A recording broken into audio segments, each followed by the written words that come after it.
去到 MC 嘅第7題，咁佢就話俾你聽，佢係先 rotate 咗 clockwise 270度，即係點做啊？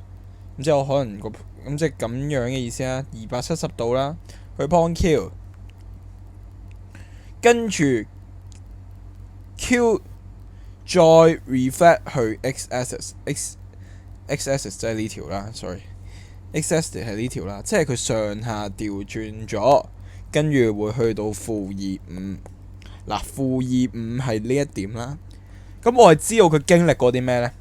佢就係透過 Q 上下調轉先去到呢一點，所以就可以出到一樣嘢。其實 Q 就係你上下調轉翻咯，咁即係-2、-5咯。跟住你又知道，哇！原來佢係轉咗270度，即係順時針轉270度先到 Q。